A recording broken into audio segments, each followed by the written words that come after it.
Hey, grade 11s, I decided to make a small video just showing you how to answer one of the questions on the CMC website. So I'm going to be correcting question 7B by popular request here. So it is this question right here. So I'll just circle it so you know which one we're doing, 7B. So it's asking you to factor this expression using substitution, which is one of the methods that we covered in class. So let's do it together. This question is asking us to factor this expression. The first thing we notice is that this is not a regular quadratic expression. In fact, the degree in this case will actually be much larger than 2. It will actually be 8 because we realize that the highest exponent right here is 4, but that 4 is going to get raised to the power of 2, which will become y to the power of 8. So this is obviously not a regular factoring question, but I hope that we can see similarities between this and other quadratic expressions that we've looked at. So first thing we might notice is that there seems to be one expression that is repeated twice. So we have y to the power of 4 plus y squared that is used in two different instances within this larger expression. So it seems like one expression is being substituted into another. And if we treat this expression right here as one giant variable, let's call it x, we can actually rewrite this whole entire larger expression as a regular quadratic expression. So we can rewrite this expression as x squared minus 92x plus 180.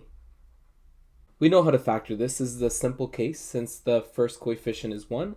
So we just need to think of two numbers that add up to negative 92 but multiply to give me 180. Hopefully you were able to find the two numbers. The two numbers in this case would be negative 90 and negative 2. This means that we can rewrite this quadratic expression as x minus 90 and x minus 2. But we're not done yet. Remember, the question was actually asking us to factor this larger expression, not this quadratic expression. However, we said right from the beginning that this variable x in the factored expression actually represents this larger expression, y to the power of 4 plus y squared. So we can rewrite this factored expression as y to the power of 4 plus y squared minus 90. And in the second set of brackets, we have y to the power of 4 plus y squared minus 2. So now we know that this larger expression given to us at the beginning can be rewritten as y to the power of 4 plus y squared minus 90. And in the second set of brackets, we have multiplied by y to the power of 4 plus y squared minus 2. So now the expression is factored, but we still haven't factored it as much as we possibly can. Can we see another strategy that might work? We might notice that both of these expressions can actually be viewed as quadratic expressions. Y to the power of 4 in both expressions can actually be viewed as y to the power of 2 squared.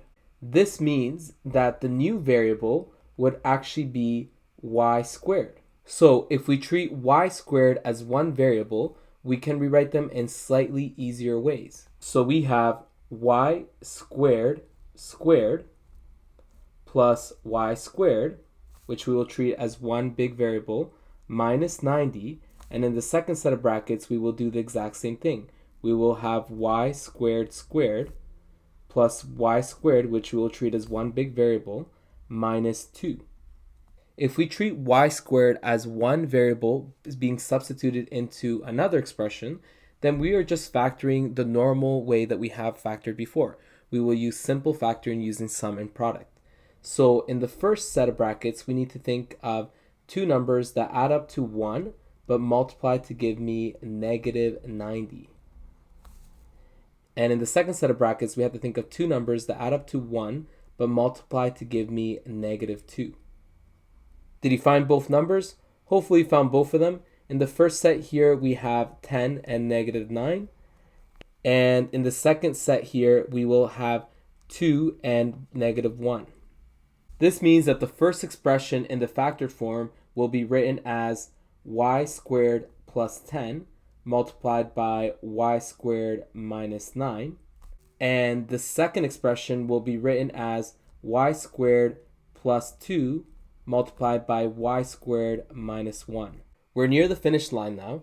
Now we just have to ask ourselves, can we go any further with this expression? Well, now we just have quadratic expressions, and we can just figure out if each of them can be factored or not. The first quadratic expression we cannot factor anymore, so we just leave it as y squared plus 10. And you can use the quadratic formula to check for yourself if you can actually go further or not.